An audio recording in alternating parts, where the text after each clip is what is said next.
for the scheduling note, this week for the 2024 model year, it will be the Bronco Sport, the Escape, the Explorer, the F-150.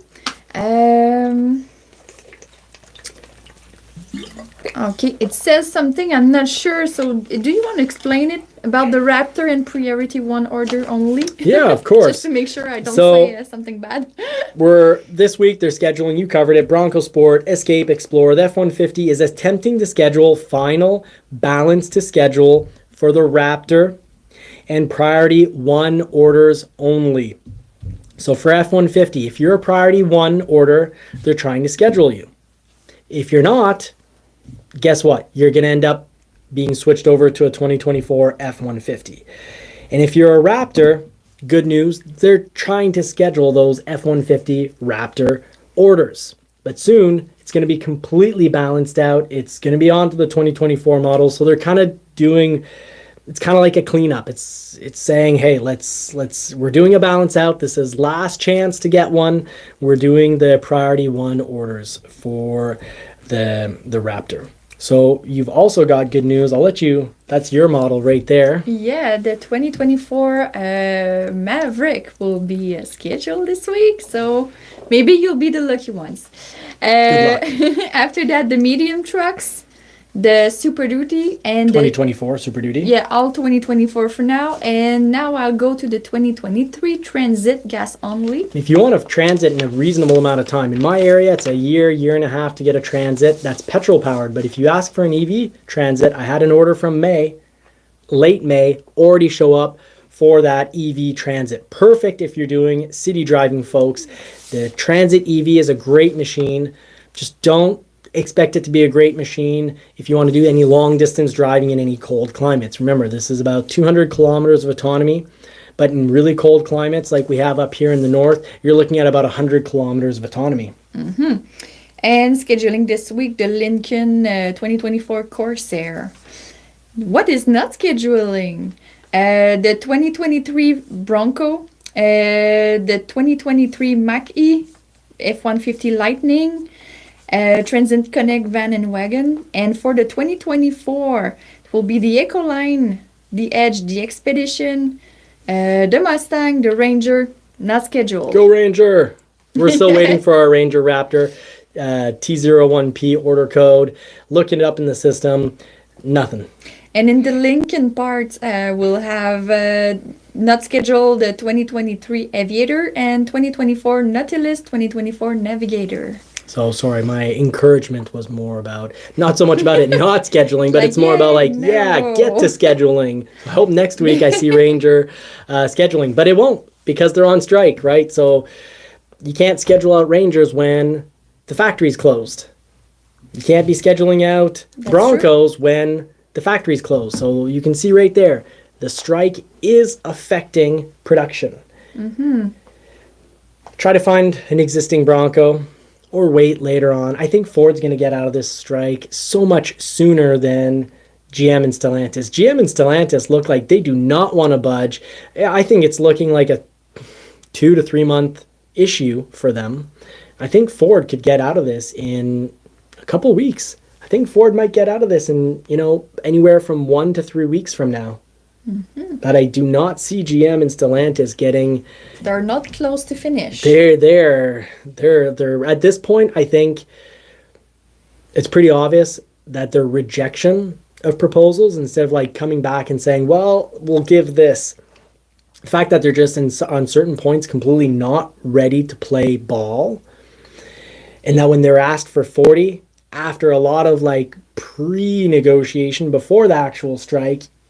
During the strike, they're like, okay, well, here's 20. The 20 does not pass. It's half of what's being asked for, and 20% over 4 years is saying we'll give you 5% and nothing else. The cost of living is so much higher than that. Houses, apartments, food, so much higher. Mm-hmm.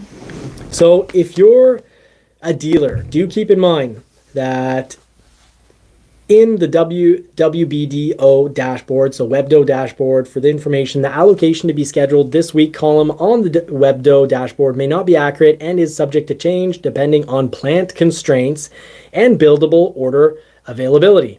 So they're saying like, hey, plants could be, well, no, plants will be affected by this. It's just will, they plan on building Mavericks. Well, Mavericks probably won't be affected. They're out being built in Mexico, but the F-150, things could change. The Bronco Sport Mexico, the Escape, that could change. So they're saying just realize that there's a certain flexibility and understanding that needs to be done. But what dealers can do is look over your reviews, your orders, and try to have the things that Ford says are constrained or completely not buildable, take them off the list.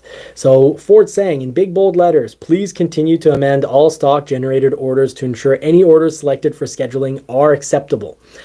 Tim tomorrow night, I'm sure at Long MacArthur Ford, Tim Bartz will tell us, he'll remind us what should be avoided on our orders. And Ford goes on to say, as noted above, please watch for the scheduling information bulletin to be published tomorrow, Tuesday, with information regarding vehicle ordering and scheduling. So we can watch Long MacArthur Ford, Tim Bartz. But I just want to point out, Ford every single week, not all dealers are built the same. Not all dentists are the same. Not all mechanics are the same. You've got, police officers, anywhere, any profession. Ford does their job, gives us the information so that we can do the job properly. So it comes down to the time that individuals have at dealerships, time, desire, work ethic.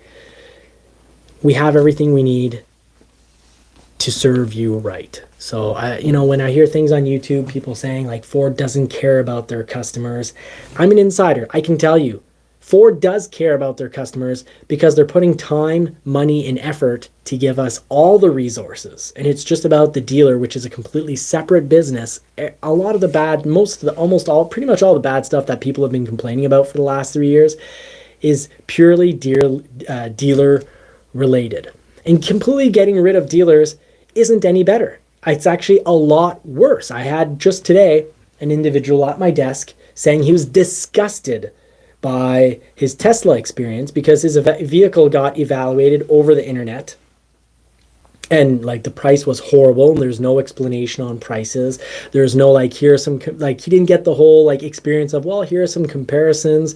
Let's look at what price you think we'd be able to ask for this vehicle. So let's not look at the individual asking $4,000 more than anyone else. Let's look at the reasonable priced ones. Okay, who's asking the best price? How many days have they been for sale? Oh, they've got the best price on the internet and they've been on sale. They've been for sale already for 100 days. Oh, I think we can conclude this is a bit of a harder model to sell. So there's no conversation. And this Tesla shopper said he really liked the idea of buying a Tesla, but that the Tesla buying experience was awful. He actually said it was disgusting. And, then we worked together and I was like, oh, well, here are some solutions. Oh, if you feel your trade's a little low, here are some other solutions. This is how you might want to advertise your own vehicle. I'll still be here in 2-3 weeks if you want to give it 2-3 weeks try. So I was able to give him tips and tricks how to get the best car purchase, the best trade-in, the best car purchase experience. We got to have a conversation. I got to actually give him information. He was blown away. He was asking questions and he was getting answers backed by facts. And he's like, Tesla, you're just expected to be like, yeah, here's the value for your vehicle. What color are you picking? And he didn't like that experience. So I think that Jim Farley is spot on when he says that dealerships need to continue to exist. It's just the conversation needs to no longer be about price. We need set pricing, and it needs to be all about customer experience, answering the questions, giving the explanations, serving. It needs to all be about serving the client.